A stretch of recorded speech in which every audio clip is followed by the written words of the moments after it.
and welcome to the Tao Te Ching for Everyday Living. I'm your host, Dan Casas-Murray. This podcast is for the Tao curious, those looking for a random bit of wisdom once in a while, or for those who want to dive into this wonderful teaching. I've been studying the Tao Te Ching for just short of a year now, and have reconnected with a natural feeling of inner peace and contentment. I don't hold a doctorate, nor am I qualified to teach anything about the Tao Te Ching. I'm just an ordinary person who has experienced the wonderful side effects of following the Tao.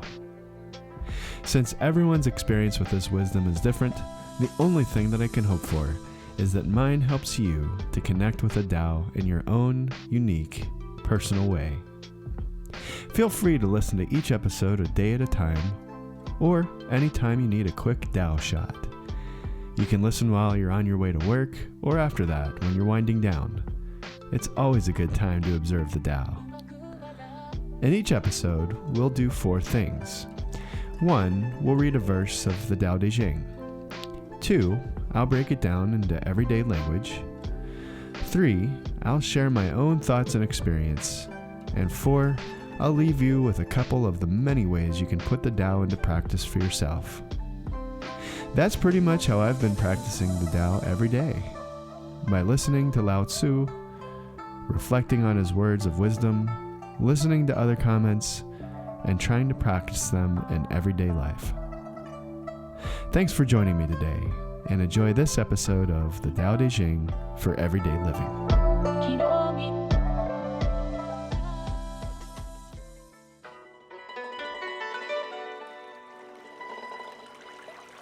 A quick Google search will return the definition of duality, an instance of opposition or contrast between two concepts or two aspects of something.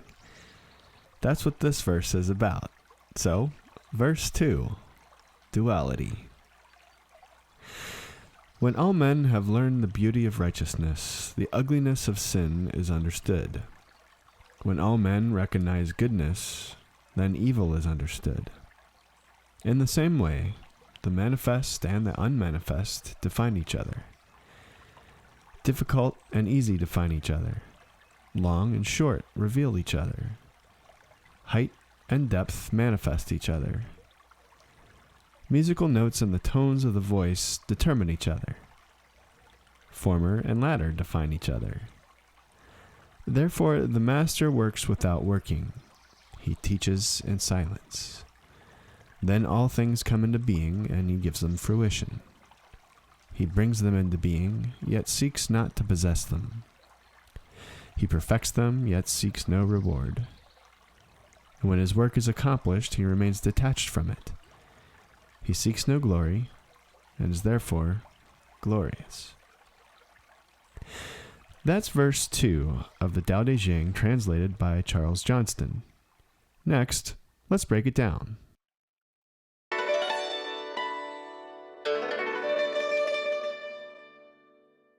This verse has 3 parts to it, and we'll take each part one idea at a time. Part 1 talks about a big picture duality. Part 2 talks about common, everyday, observable duality.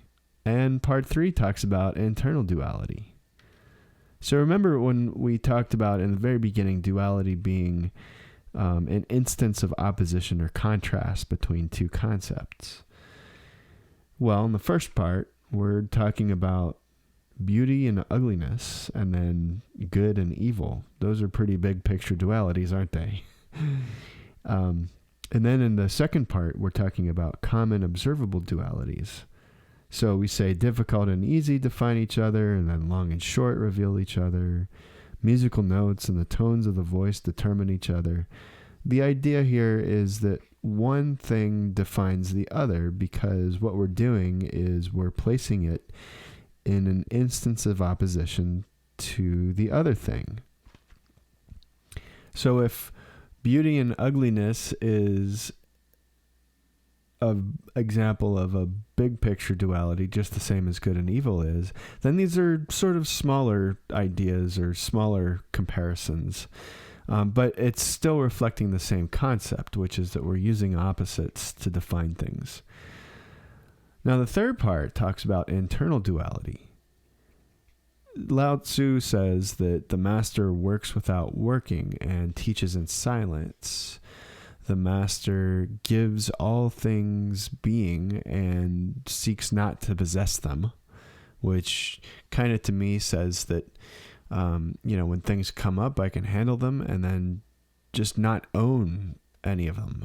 In other words, I don't need this emotional commentary going on. I don't need to be judging things. I don't need to internalize so much. I just need to deal with things. And then here's the other part is the sage perfects things, yet seeks no reward. When her work is accomplished, she remains detached from it. That to me talks about basically internal dualities of me always, I don't know, I feel like the theme of this verse is very subtly pointing at this duality I have inside of me, which is there's the altruistic side and then there's the egoistic side, sort of like a Jekyll and Hyde kind of paradigm. And that's what I feel that's what part 3 is kind of hinting at. So to wrap that up, let's remember that verse 2 has 3 parts to it. Part 1 talks about the big picture duality. Part 2 talks about the common daily and observable dualities. And then part 3 talks about that internal duality that's kind of in all of us.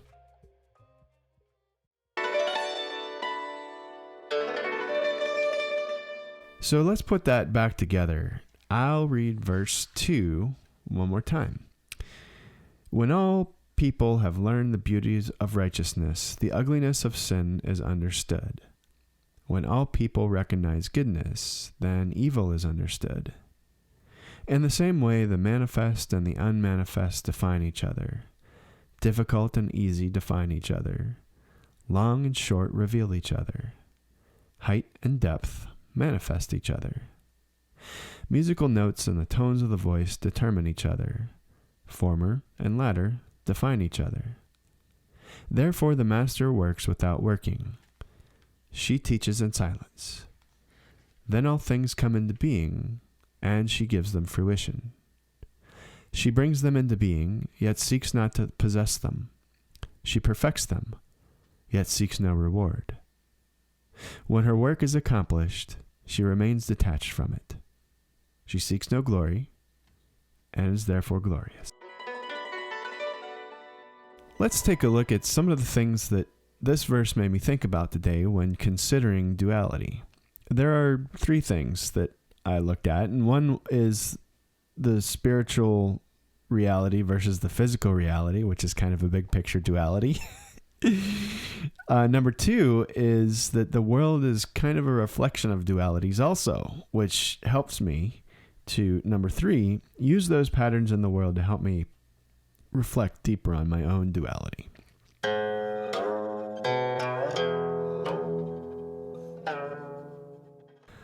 Let's talk about spiritual versus physical first. Beauty versus ugliness, good versus evil. There are plenty of examples of these concepts out there. I like to think about the good versus evil thing a lot, especially as an aspiring storyteller. Storytelling wasn't always a thing I enjoyed. I was always fascinated by it, but I didn't want to investigate it too much. That's changed as of late, and I've been observing stories so I can tell better ones. And a common thing I've noticed that comes up is good versus evil, the light versus the dark, the cowardly versus the brave. The world is full of these stories, and it's little wonder why we love them so much. We've got these brains that allow us to think of stuff, and I think it's especially pleasing for us to think about big questions, like far-reaching ones. And the concept of good and evil span a pretty wide mental area. In this verse, I feel like Lao Tzu is urging us to think about opposites, and good and evil seem to be as good a place as any to start. He says that one defines the other. So without good, there is no evil. Without light, there really isn't any dark. And one that might hit home a little deeper is that without life, there's no death. So let's think about this for a quick moment. If one quality or concept defines another, if we can take a step back, we realize that opposite things are really just two parts of a whole. Opposites are helpful for us when we need to define something. And even though the Tao can't really be defined, I feel like it's great to kind of mull over different and seemingly opposite qualities of the Tao. So if I can think a little bigger than good and evil, I can think of life and death. And a little bigger than that, I can think of physicality and non-being. That's pretty big. But the cool thing is that I need only to check inside of myself to realize that I have all of these big concepts housed within me. I only need to poke around slightly to realize that in addition to being a physical thing, I have this animating force that keeps everything going. I'm not sure what it is, and to date, neither does science. I mean, we're getting close to that, especially with some quantum theory, and that's a discussion that's beyond the scope of today's episode, but it's still really promising. In fact, it's starting to look like we can explain spirituality using quantum physics, which is dope. Anyways, I guess the main takeaway from this spiritual versus physical duality is this, that we're both physical and spiritual beings, and we don't need to go anywhere to verify this. That duality is already within us.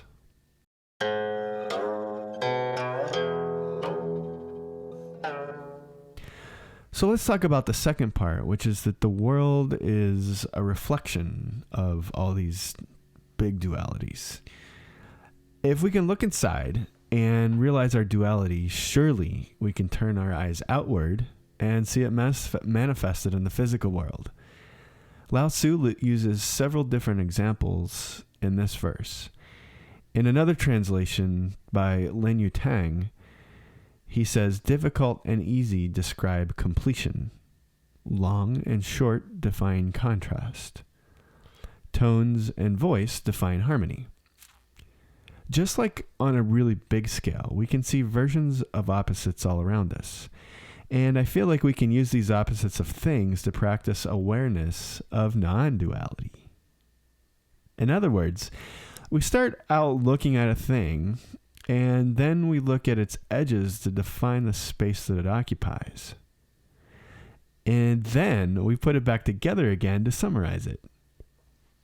Okay, so that seems like a lot of work, and maybe even unnecessary. So the next question is, well, why is that? Why are we even doing that? Is this even useful? Well, I think it is, and that's the subject of the third thing that I thought about today, which is using patterns to help me look deeper. Lao Tzu says that the sage works without working, teaches in silence, seeks no reward, and detaches from owning success, to summarize that a little bit. For me, I feel like he's pointing out that in order to follow the Tao, I must think and act like the Tao. And to practice this, I can recognize duality to help me identify opposites so that I can counteract the part of me that doesn't put me in harmony with the Tao. So, for example, I can practice becoming aware of when I'm trying too hard. So I'm doing the opposite of working without working. Being a hypocrite by preaching without actually following my own advice. Seeking excessive recognition for my achievements. I feel like becoming aware of these things can lead me to take contrary actions so that I can actually reverse myself and practice the Tao. We'll talk more about those things in follow-on verses. The whole doing without doing, without, we'll talk about leading by example. We'll talk about detaching from impermanent things and all that kind of stuff. I feel like the important thing right now in verse 2 is to take away the idea that I can use the concept of duality as a tool to help me move into harmony with the Tao. So to wrap up my experience with this verse today and considering the duality of things, I'll just go over the 3 things that I thought about again. So number 1 is the duality of spiritual versus physical. And I don't need to go very far in order to realize that. I just have to check inside of me. And then what I can do is kind of turn my eyes outward again and do number 2, which is realize that the world is a reflection of dualities also.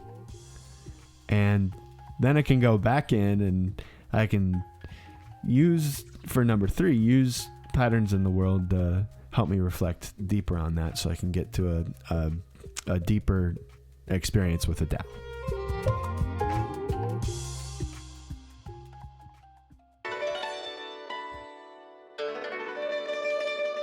For the final piece of this episode, let's consider how we can apply the principle of recognizing duality in this verse today.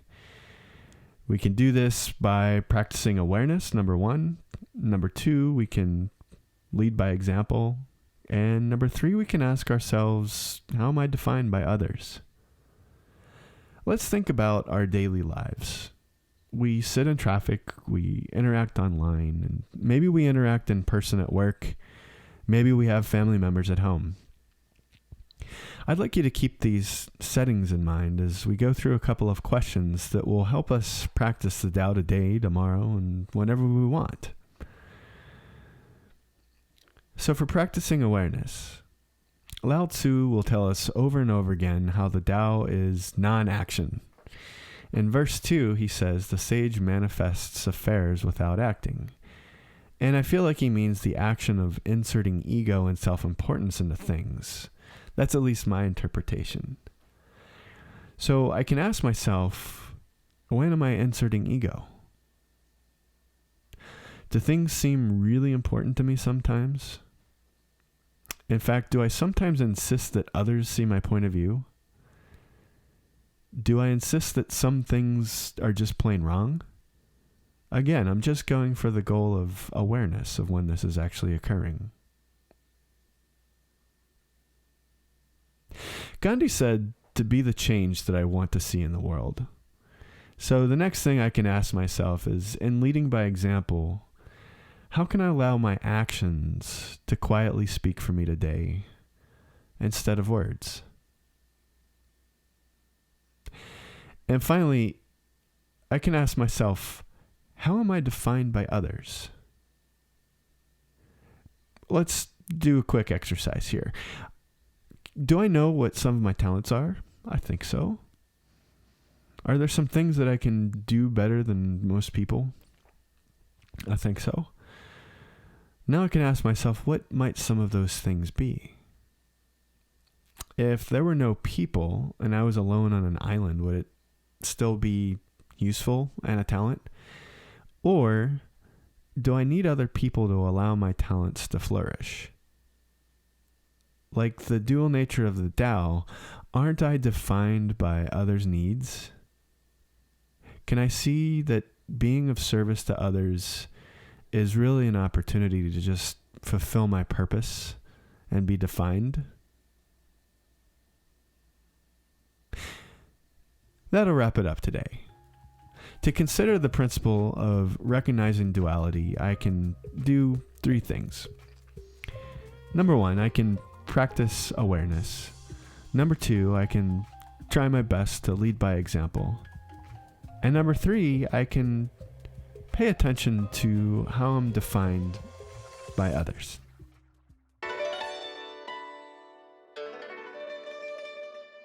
To close out this episode, I will leave you with a final reading of verse 2 of the Tao Te Ching, translated by Charles Johnston. When all people have learned the beauty of righteousness, the ugliness of sin is understood. When all people recognize goodness, then evil is understood. In the same way, the manifest and the unmanifest define each other.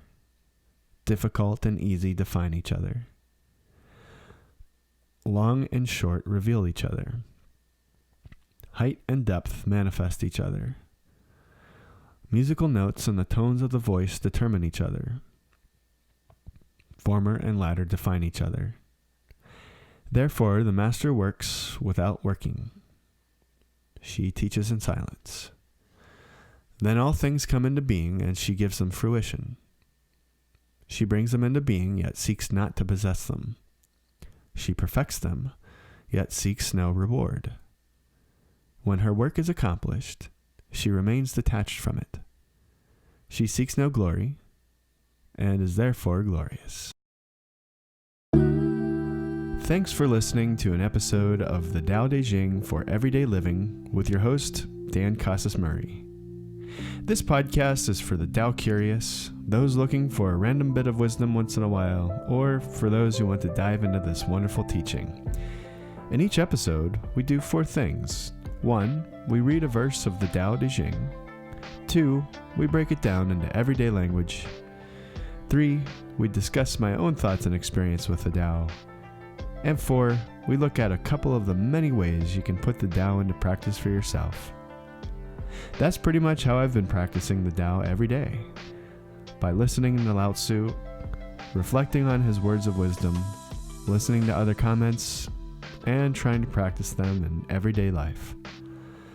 I'm pretty sure that as I learn about and experience more of the Tao, all my thoughts and lessons will change. I wish the same for you as you grow along your journey. If you found something meaningful in this podcast and would like to discuss it with others, I'd like to encourage you to subscribe to the subreddit Taoism. That's reddit.com/r/Taoism. Also, I'd invite you to share this podcast with friends if you think it would benefit them. As always, I wish you love, compassion, and peace. Thanks for listening.